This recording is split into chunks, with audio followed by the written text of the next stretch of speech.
Nesse ano de 2020, a nossa intenção é falar bastante sobre serviço. Entendemos que o serviço é parte essencial da vida cristã, que Deus nos chamou também para servi-lo e servirmos uns aos outros. Então, de maneira especial, hoje à noite, eu quero estar compartilhando com os irmãos essa história muitíssimo conhecida de duas personagens, duas irmãs, Marta e Maria, que nos servem aí como modelo e ponto para reflexão sobre a questão do serviço, ok? Lucas capítulo 10, do versículo 38 a 42. Vamos fazer a leitura de maneira responsiva, irmãos? Caminhando Jesus e os seus discípulos chegaram a um povoado onde certa mulher chamada Marta o recebeu em sua casa.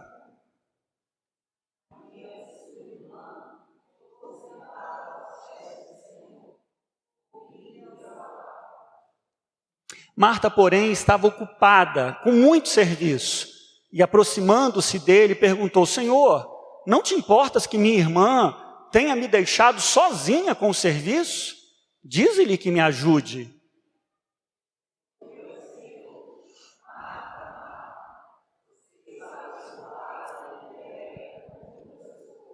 Vamos ler todos juntos? Todavia, apenas uma é necessária.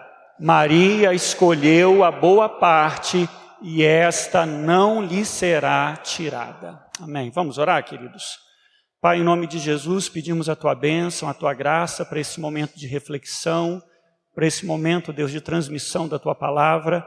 Que o Senhor, por favor, fale conosco, abençoe Teu povo e edifique a Tua igreja, em o nome de Jesus. Amém, Pai. Irmãos, podem se assentar? Você sabe que a tendência natural da natureza humana é se dirigir para extremos. É a tendência absolutamente, digamos, entre aspas, normal.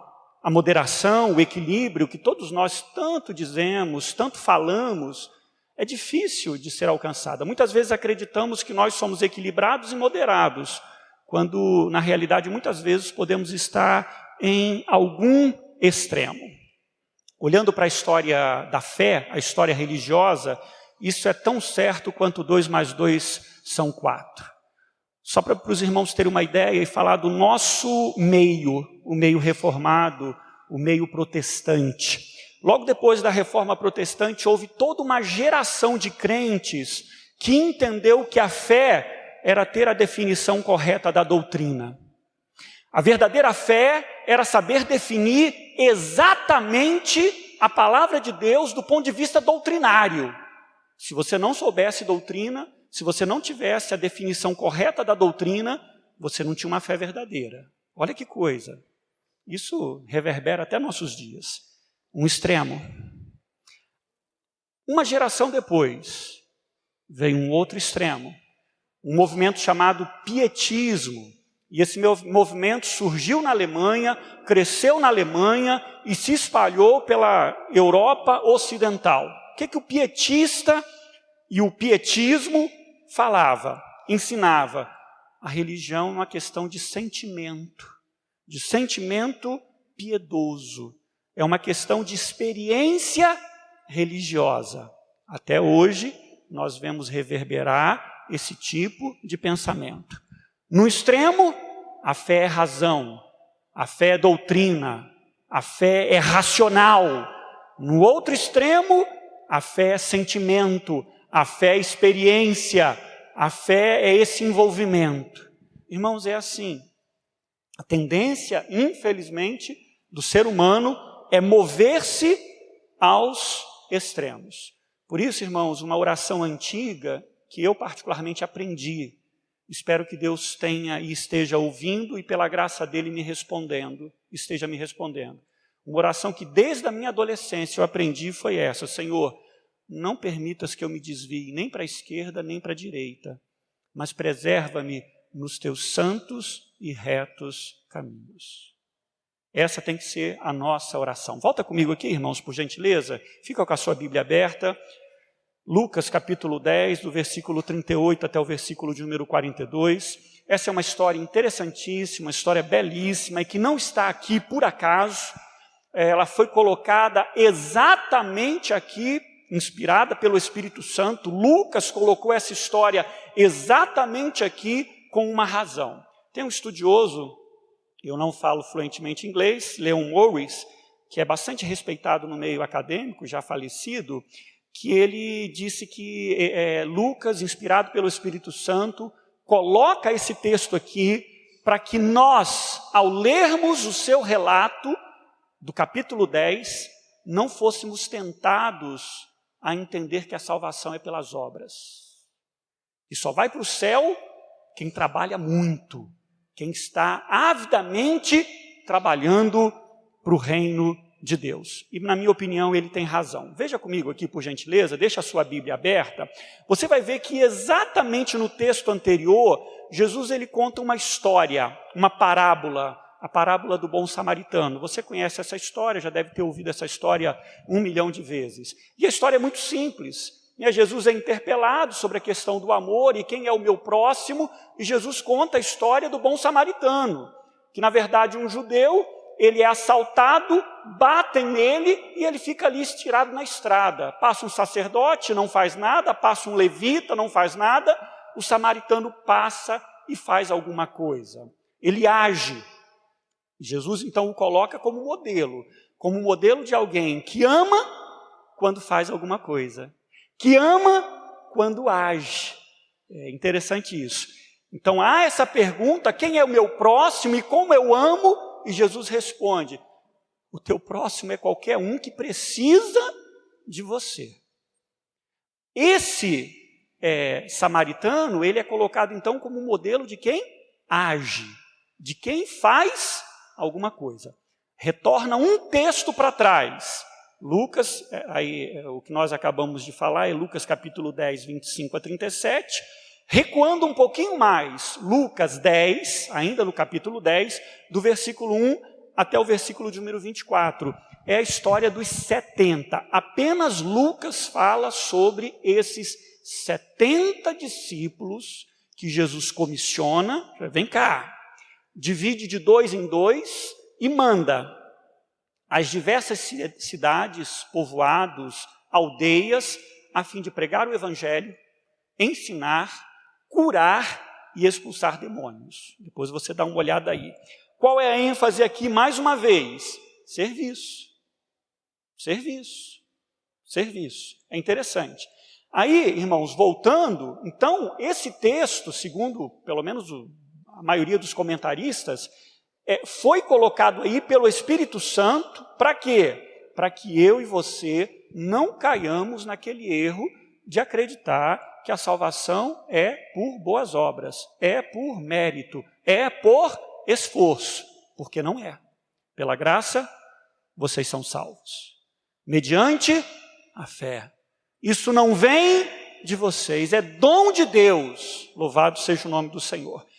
Irmãos, não é apenas isso. Abra comigo, por favor, Lucas capítulo 10, versículo 20.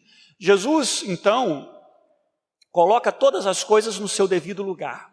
Lucas, inspirado pelo Espírito Santo, ele coloca cada coisa no seu devido lugar. O que é mais importante e o que não é tão importante? O que vem em primeiro lugar e o que não vem em primeiro lugar? Irmãos, quando a gente é abençoado, a gente fica feliz à beça. Eu fico muito feliz. Quando a gente recebe alguma graça, alguma dádiva, nossa, como nós ficamos felizes. Mas o que deveria vir em primeiro lugar? A alegria de ter recebido alguma coisa ou a alegria de pertencermos ao Senhor? O que deve vir em primeiro lugar é a alegria de pertencermos ao Senhor, nosso Deus, exaltado seja o nome do Senhor. Por isso, veja só comigo, Lucas capítulo 10, versículo 20, Jesus então coloca cada coisa no seu devido lugar. Trabalho é importante? Importantíssimo. Você meter a mão no arado é importante? É importantíssimo. Você ser um obreiro na seara do Senhor é importante? É importantíssimo. Mas isso não vem em primeiro lugar. Em primeiro lugar vem a nossa comunhão com o Senhor. O nosso amor por Deus. O nosso envolvimento íntimo, pessoal, diário, cotidiano, com o Deus que nos salvou. Alegria é a mesma coisa das bênçãos recebidas. Volta aqui, Lucas 10, versículo 20, Jesus então coloca em primeiro lugar. Está lá uns 70, né? Pulando de alegria. Nossa, veio lá um capeta, né, com 3 metros de altura. Eu falei, em nome de Jesus. E ele caiu fora. Oh, que alegria. Tinha lá um enfermo e a gente, fica curado. E ficou curado. Irmãos, é uma coisa extraordinária. Excitante. E nenhuma crítica aqui a esses irmãos. Mas eu posso me perder. Você pode se perder. Jesus vem e faz assim, ó. O que vem em primeiro lugar? O que é mais importante? Veja. Contudo, alegrem-se não porque os espíritos se submetem a vocês, mas porque, irmãos, vamos ler juntos? Porque seus nomes estão escritos nos céus. Essa é a maior bênção. É para a gente menosprezar as bênçãos materiais de Deus? Não. É para a gente menosprezar ou não orar por cura? De jeito nenhum, vamos orar por cura. É para a gente menosprezar, né, as bênçãos materiais, ordinárias, cotidianas, a porta que se abriu, o emprego que veio, o aumento de salário. Dê glórias a Deus! Mas é secundário. Não é a maior bênção e a maior graça que eu e você temos. O meu nome está escrito no livro da vida. O seu nome, pela graça do Senhor, está escrito no livro da vida. Exaltado seja o Senhor. Volta aqui comigo. Então, aprofundando no nosso texto, de maneira muito simples, né? Marta e Maria são essas 2 irmãs, que juntamente com Lázaro, se você quiser saber mais informações, vai para João capítulo 11, versículos 3 e 36. São amigas de Jesus, moravam em Betânia. Só para você ter uma ideia, Betânia ficava aproximadamente 3 quilômetros de Jerusalém, então era um pulo, né, em 30 minutos, dependendo do tamanho da sua perna, em 30 minutos você ia. Né? Se fosse muito lento, em 50 minutos você chegava, mas 25, 30 minutos você estava lá em Jerusalém ou estava em Betânia. E Jesus era amigo desse pessoal, né? Era amigo dessa família. Essas 2 mulheres, elas são colocadas aqui, mais um detalhe, é o único evangelista que conta essa história. Só ele fala sobre isso. Mais uma vez, por quê? Porque Lucas quer colocar, movido pelo Espírito Santo, cada coisa no seu devido lugar. O que é mais importante? O mais importante é o nosso relacionamento com o nosso Deus. Isso é a coisa mais importante. O resto, tudo vai passar. Absolutamente todas as coisas vão passar. Mas o nosso relacionamento com Deus é outra história. É outro nível. É outro patamar. Ambas as mulheres amavam Jesus e eu não tenho a menor dúvida. Eram amigas mesmo do Senhor. E é interessante a gente pensar sobre isso, né? Elas possuíam, contudo, comportamento, personalidade, né? Personalidades diferentes, atitudes diferentes. Daí então, mais uma vez, né, o comentarista dizer que era necessário enfatizar que Maria, aqui nesse contexto, ela se torna uma referência para que eu e você não confundamos as coisas, para que aqueles crentes não se perdessem. A fé não é só, ou não é, em primeiro lugar, fazer. Não é fazer. Parece até um contrassenso, né? Porque esse ano a gente quer falar sobre serviço. Faça. Mas se eu fizer, e me esquecer que, em primeiro lugar, o que Deus quer é que eu esteja aos seus pés, que eu esteja em comunhão com Ele, que eu leve a sério, que eu ame acima de todas as coisas, eu vou me perder. Então é por isso que a gente quer meditar aqui de maneira muito objetiva, veja comigo, né? E eu acho que a intenção do evangelista mostrar que Marta, sim, era serva do Senhor, não tem a menor dúvida, mas estava trilhando um caminho equivocado. E Maria, pelo contrário, estava... E eu não estou metendo o pau aqui em Marta não, né? Eu sei que vocês mulheres vão entender muito melhor Marta do que eu. Eu sei disso. Eu tenho uma mulher em casa, né?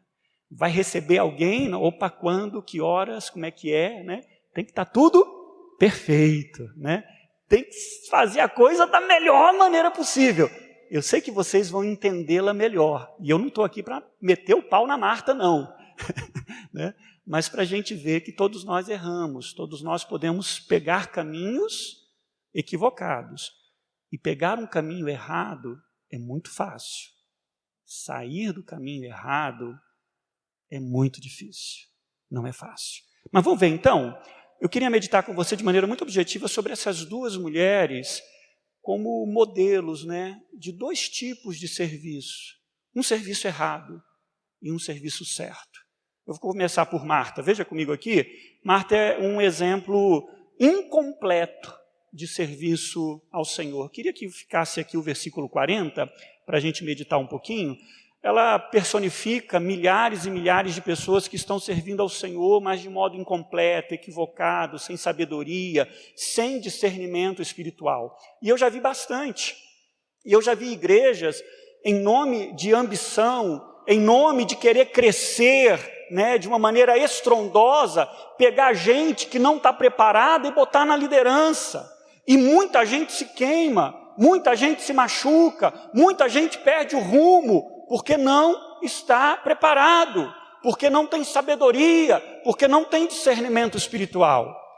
Marta, irmãos, sem dúvida, não pode ser culpada de ser preguiçosa, ela não era folgada, sem senso de responsabilidade, pelo contrário, né? Se ela vivesse hoje, a gente a chamaria de proativa, e se ela trabalhasse numa empresa, seria funcionária não do mês, funcionária da década, né? Porque trabalhava, uma espécie de Muricy Ramalho, né? Meu nome é trabalho, trabalhava bastante. No entanto, irmãos, ela estava equivocada, estava cega para muitas verdades que Jesus e as Escrituras nos ensinam. Quer ver? Vamos ver aqui. Primeiro erro, equívoco dela aqui. O serviço não pode ser um fim em si mesmo. Por que eu trabalho? Por que eu passo as coisas no reino de Deus? Pelo trabalho? Está equivocado. Serviço pelo serviço não é o chamado de Deus. A maior glória, a maior alegria não é trabalhar na seara do Senhor. Em primeiro lugar, a maior glória é pertencer ao Senhor. A maior bênção não é, e é maravilhoso trabalhar na seara do Senhor. Mas acima dessa bênção está a bênção de eu sou de Jesus. Eu conheço Jesus. Jesus me ama e eu amo o Senhor. Infelizmente, irmãos, nosso trabalho ou ministério que exercemos pode se tornar um ídolo no nosso coração. E olha, o que eu mais ouço por aí são pastores compartilhando, né? Experiências de pessoas que fizeram do seu trabalho, do seu ministério, um ídolo, né? Acaba virando possessão e brigas acontecem justamente por causa disso. Em minha experiência pastoral, irmãos, eu tenho encontrado muitas pessoas afastadas da igreja, não são poucas, que quando eram membros, eram incansáveis trabalhadores, mas boa parte dessas pessoas não souberam desenvolver intimidade com o Senhor, não souberam realmente desfrutar de relacionamento com o Senhor. Aí cai.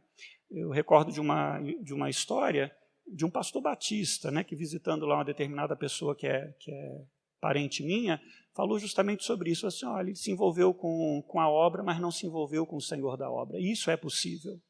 Isso é possível. Tanto é possível que, se você puder, abra comigo Mateus capítulo 7, versículo 21 a 23, quando Jesus diz assim, olha, nem todo que me diz Senhor, Senhor vai entrar no reino dos céus.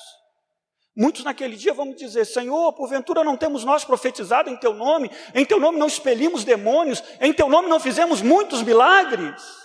Se envolveu, trabalhou, era liderança, está na frente. Versículo 23, olha o verbo que ele usa, né? Eu não sei como é que está eu lembro de có da Ara, da NVI eu não lembro de có, mas vamos lá. Então eu lhes direi claramente, nunca o quê?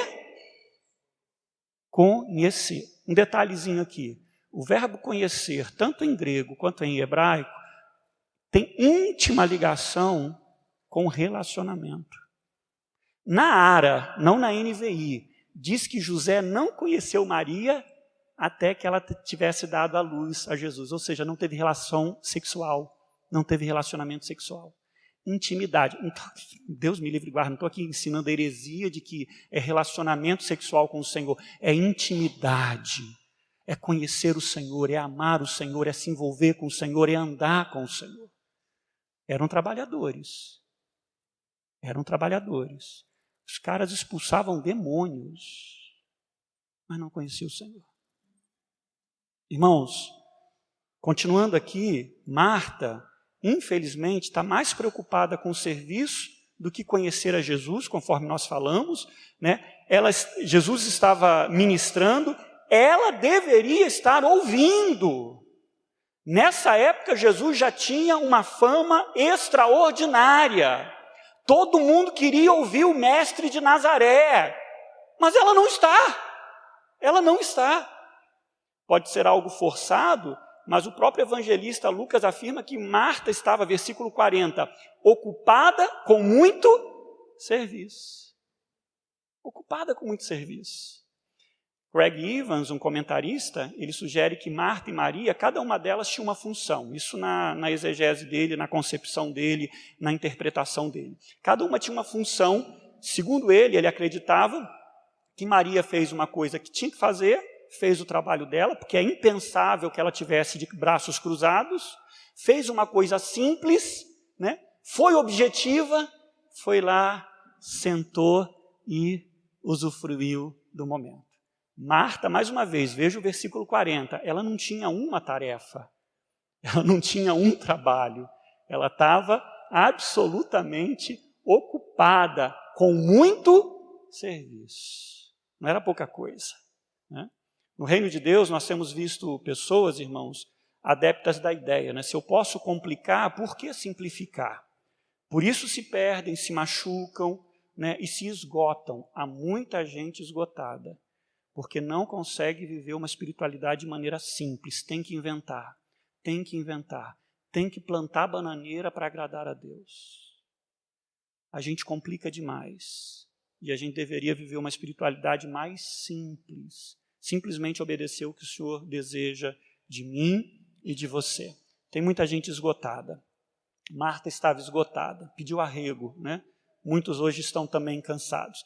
Mas um erro dela. Marta perdeu a alegria de servir e, como consequência, sentiu o insuportável fardo da obrigação.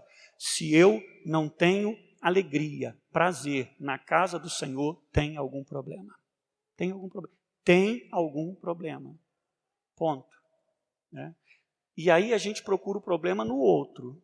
O problema é a igreja, o problema é o pastor que fala muito, o problema é o presbítero que fala muito, o problema é o diácono que é chato.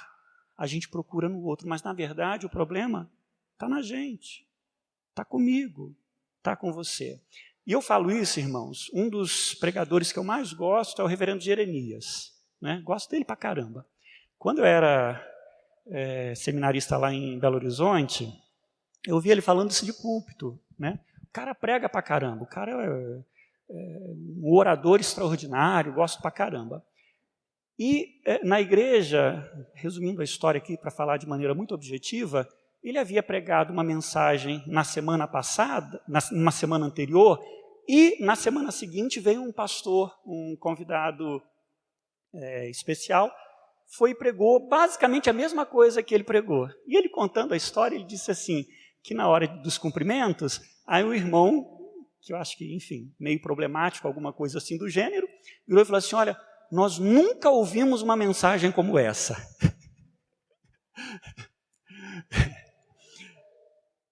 Segundo o relato, ele estava lá para ouvir.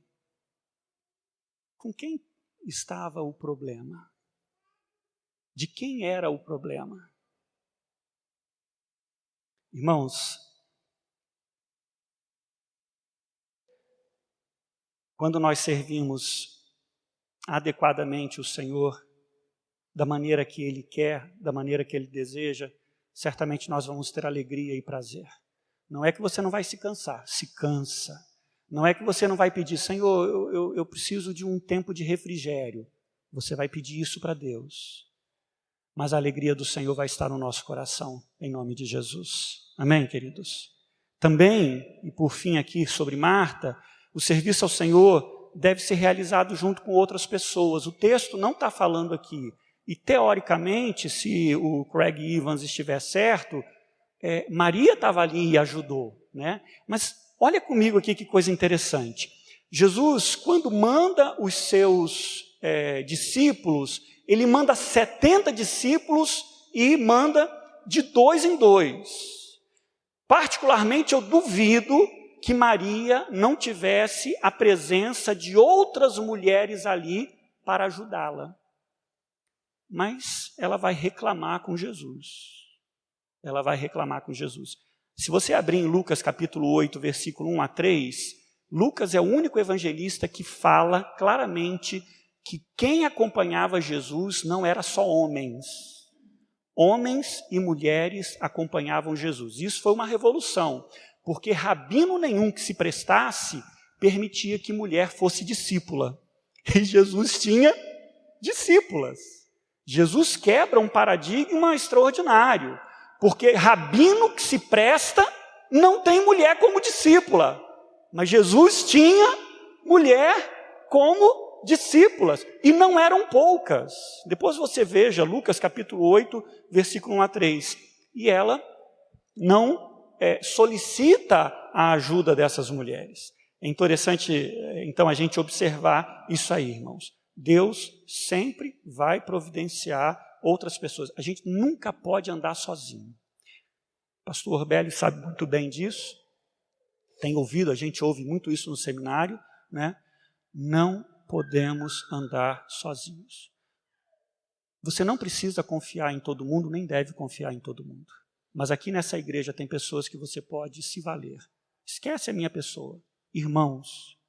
Mas pode depender de mim também, do pastor Orbélio, que você pode caminhar junto, que você pode orar junto, que você pode abrir seu coração, que você pode pedir ajuda, que você pode orar junto pelo seu ministério, por aquilo que você tem exercido na igreja do Senhor Jesus Cristo.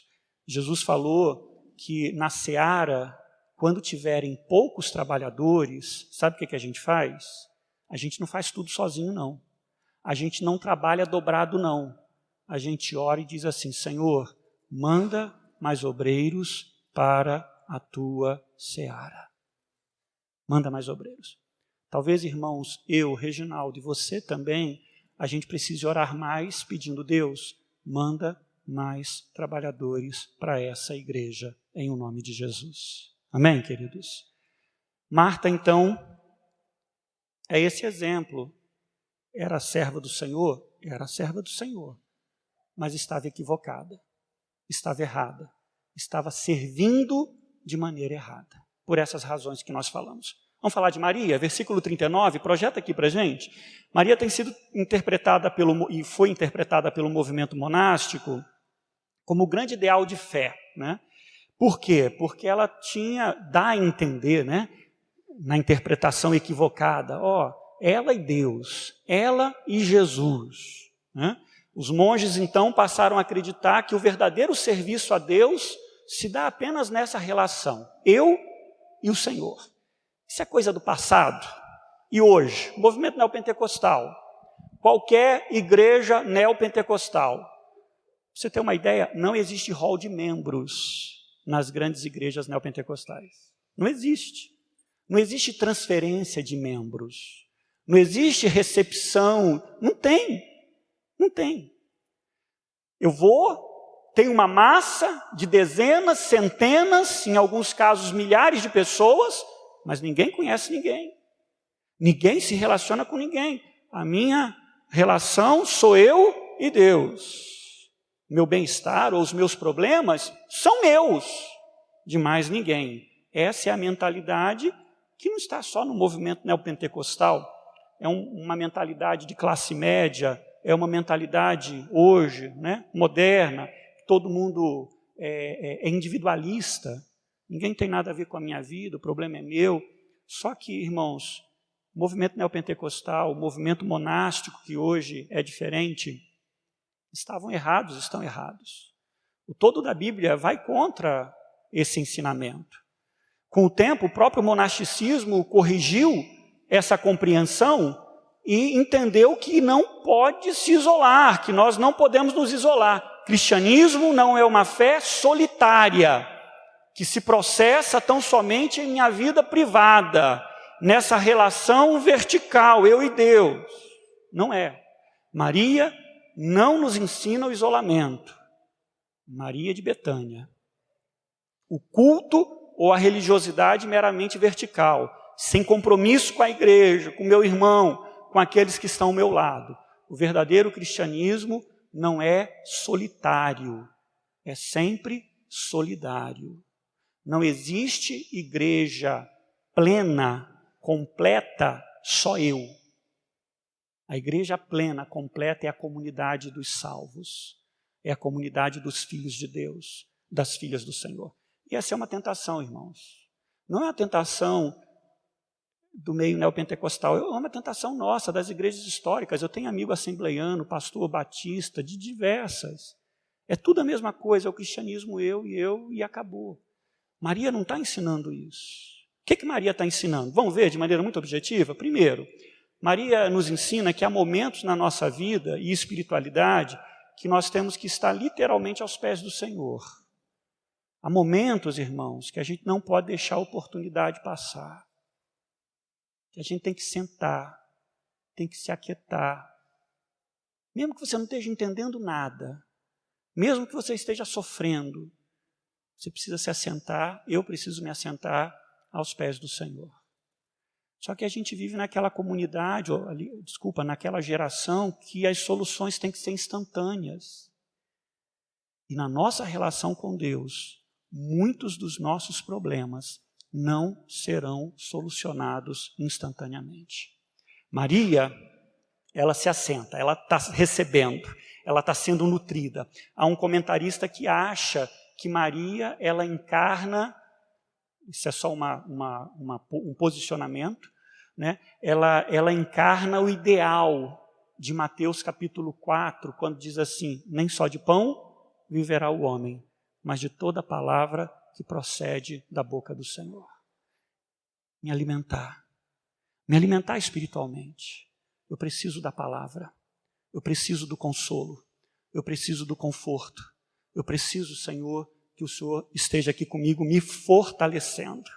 Irmãos, Maria não vivia 24 horas, né, aos pés do Senhor, não literalmente, mas ela não desperdiçou a oportunidade. No ministério cristão, particularmente os leigos, é preciso parar e se fortalecer no Senhor. É preciso parar e ouvir sermões, é preciso participar da escola dominical. E aqui está escrito no meu sermão, e vou falar aqui para os meus presbíteros, nós do conselho precisamos abrir os olhos e orientar alguns irmãos que muito trabalham, né? Que trabalham demais, né? Para que eles sentem um período, ouçam, sejam pastoreados, recebam a ministração da escola dominical, estudo bíblico, recebam, porque senão pode realmente dar trabalho. Ainda mais, Maria nos ensina que nada substitui a comunhão e o aprendizado com o Senhor. Nada substitui estar aos pés do Senhor. A vida cristã é, em essência, relacionamento com Deus. A vida cristã, em essência, não é o que eu faço ou posso fazer pelo Senhor, mas sim como eu me relaciono com o Senhor, né? Com o meu Deus. Como eu o adoro, como eu estou em comunhão com Ele, com o Pai, com o Filho e com o Espírito Santo. Você pode e deve fazer muitas coisas pelo Senhor e pelo reino de Deus, mas sem nunca se esquecer que o nosso grande amor, que o nosso grande chamado, que a nossa grande vocação é amar Jesus. É amar Jesus. É a história de Cantares, né? Que deve ecoar no nosso coração. Eu sou do meu amado é meu. Jesus é meu, eu sou de Jesus. Isso é o mais importante. O resto é o resto. É como o resumo que Jesus fez dos mandamentos. Ama o teu Deus de todo o teu coração, de toda a tua força, e ama o teu próximo como a ti mesmo. O resto é o resto. A síntese é essa.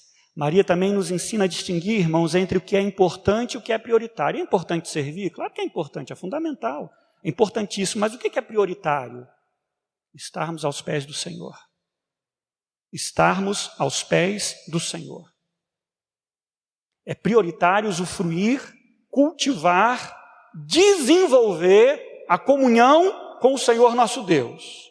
É importante evangelizar sim, trabalhar na casa de Deus, usar os dons e os talentos que o Senhor nos deu, isso é importantíssimo, mas a prioridade é bendizer, adorar ao Senhor, amá-lo de todo o nosso coração. Essa é a prioridade. E finalmente, eu termino aqui, Maria nos ensina que assentar-se aos pés do Senhor é questão de escolha. Coloca para mim, por gentileza, queridão, o último versículo, 42, por favor, versículo de número 42, passa desapercebido, né? Tem coisa, pastor Bélio vai concordar comigo, que a gente lê 1, 2, 3, ontem mesmo eu estava lendo Ezequiel 15, eu li pelo menos umas 30 vezes aquele texto, mas ontem a ficha caiu. Uma parte lá que estava falando, aqui foi a mesma coisa, lendo, estudando a passagem, caiu. Olha o que Jesus fala, todavia apenas uma coisa é necessária. Maria, o que, irmãos? Escolheu. Maria escolheu. Maria escolheu. É interessante. Jesus literalmente disse isso. Maria escolheu a boa parte e essa não lhe será tirada. Eu acredito que no que diz respeito à espiritualidade, a nossa vida com Deus tem muito a ver com escolha. Não estou falando para salvação, não. Nós cremos na eleição, na predestinação, tudo isso. Estou falando na vida de santidade, na vida com Deus.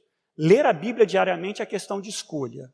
A gente diz muitas vezes que falta de tempo. É questão de escolha. O presbítero Daniel fez há pouco uma oração e eu quero dizer amém para a oração dele. É Deus quem realiza o querer e o efetuar. Mas não custa a gente pedir, Deus, cria em mim um novo coração. Senhor, inclina-me, né, em nome de Jesus, para que eu te leve mais a sério. Senhor, me ajuda a ter tempo, a fazer tempo para buscar a Tua presença e ler a Tua palavra. Orar diariamente, pelo menos alguns minutos, a sós, no nosso quarto. Irmãos, não é questão de tempo, é questão de prioridade, é questão de escolha. Frequentar a igreja com assiduidade não é questão de tempo, é questão de escolha, pode ter certeza. A triste verdade, irmãos, é que temos escolhido o mal, você sabe muito bem disso. Normalmente isso me escandaliza, isso me deixa preocupado, e não é como um fariseu que eu estou querendo jogar pedra em cima de você porque eu não tenho mídias sociais, com exceção de WhatsApp.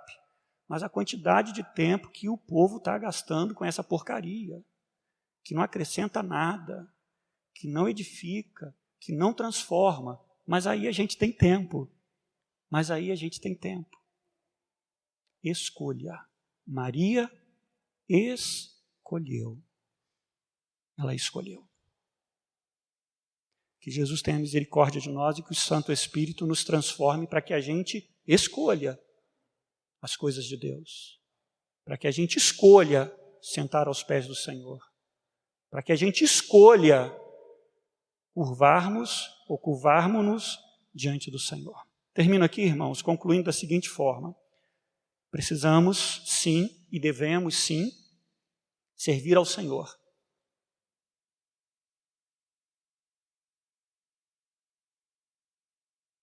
Maria não é um exemplo de como devemos ficar de braços cruzados e deixar que os outros façam tudo e nós não façamos nada.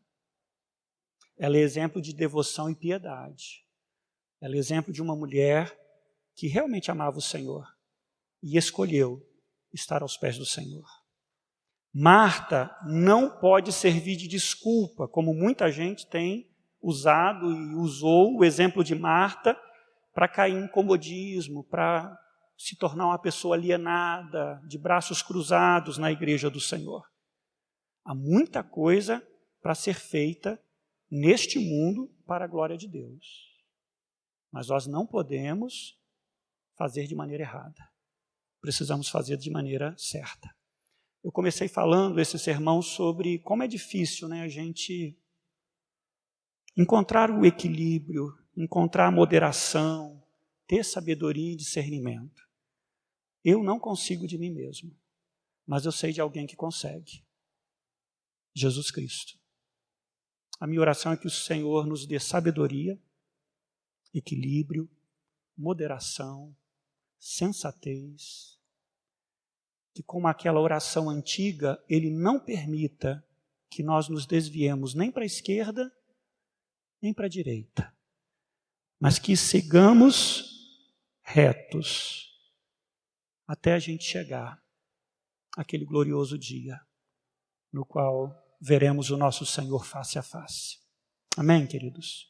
Eu gostaria de orar. Se você quiser, onde você está mesmo, se quiser e se sentir à vontade de ficar em pé, queria orar por você, pedindo que Deus te abençoe, pedindo que Deus te renove, te restaure, pedindo que o Senhor opere na sua vida, lhe dê graça, pedindo que o Senhor lhe faça servi-lo como Ele quer que você o sirva, com sabedoria, com discernimento, com propósito, sem errar o alvo, sem fazer do serviço um fim em si mesmo, que você sirva para a glória de Deus e para o bem de muitas vidas.